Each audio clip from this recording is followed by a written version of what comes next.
Hello, everyone. Welcome to Durrett's Take. Let's get started.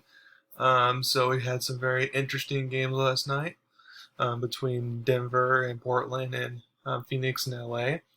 I'm gonna go over my suggestions, for each team that's lost in the first round. But I definitely want to wait till we find out the loser of the Clippers and Mavs series before I do that. So I'll reveal that to you next week, since we'll know by then who won and who lost.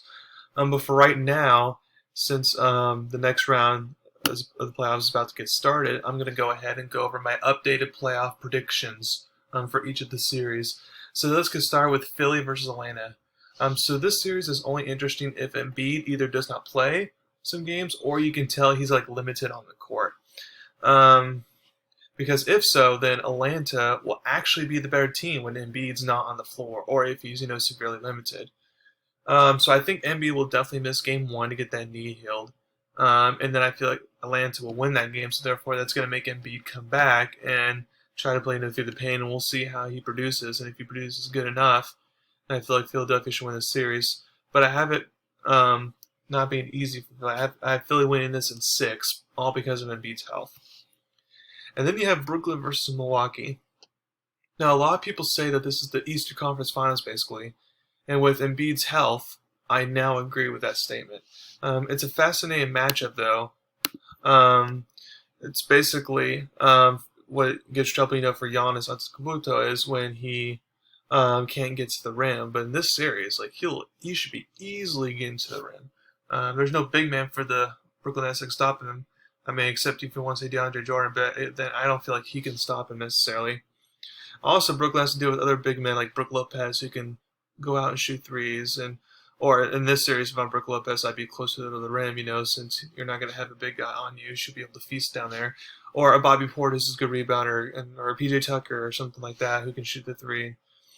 So the Bucks will score, especially if Middleton and their backup point guard Brian Forbes is going to go off like they did in the Miami series.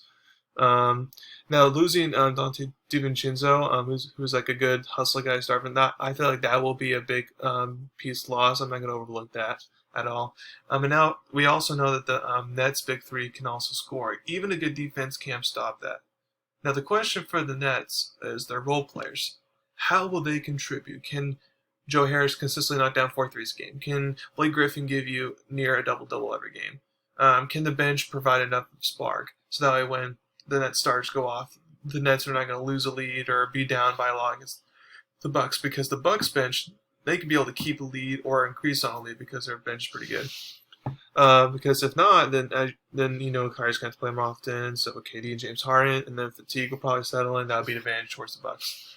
I can understand why people are picking the Bucks to win, upset them in this series. And I honestly, it would not surprise me at all. The only thing that would be surprising if this series is over pretty quickly, whether it's Brooklyn winning or Bucks winning. But as of right now, I'm still going to roll with my champion prediction, and that's winning this in 7 games. Now let's go to Utah versus the winner of the Dallas Clippers series. I understand, Dallas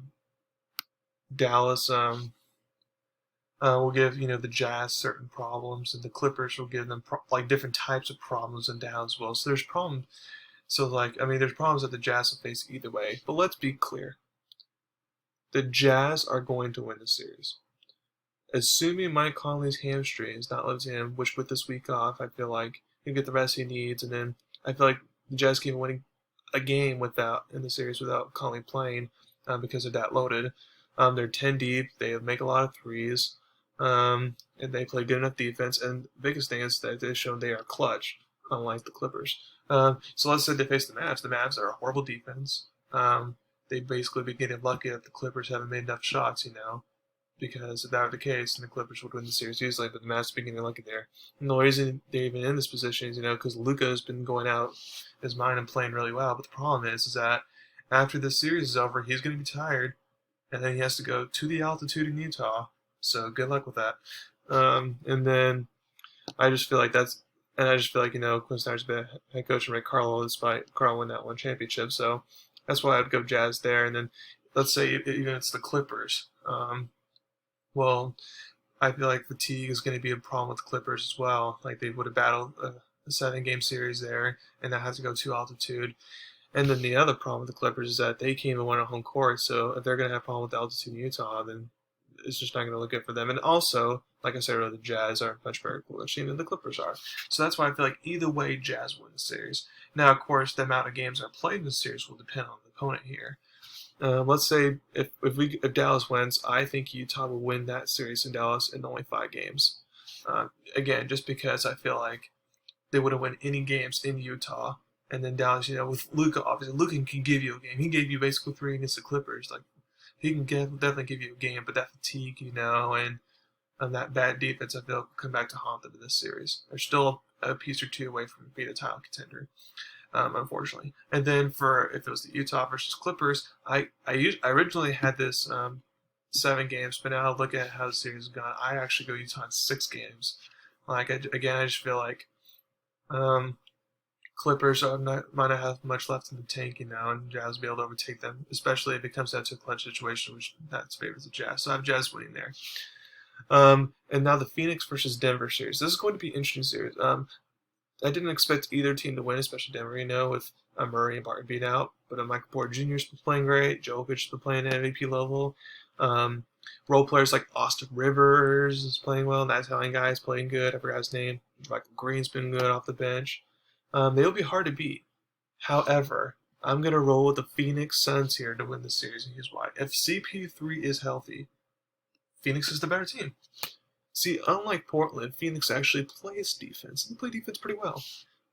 And also, like I said, not having Murray and Barton there, yeah, it's fine against a team that doesn't play defense, but when you have a good defensive team, and that defensive team shuts down all your role players who are performing well last series, now it puts more pressure on the Joker and Michael Porter Jr., and that's where having Murray there would have been the difference. But without Murray, I feel like Denver can compete, but I got the Suns here if CP3 is healthy to win the series. I have this going 6 games. So just to repeat, I have 76ers winning and Nets winning, and then Jazz winning and Suns winning. So thank you very much for listening to my podcast today. Please subscribe to my channel if you want about me. Thank you very much. Have a wonderful day.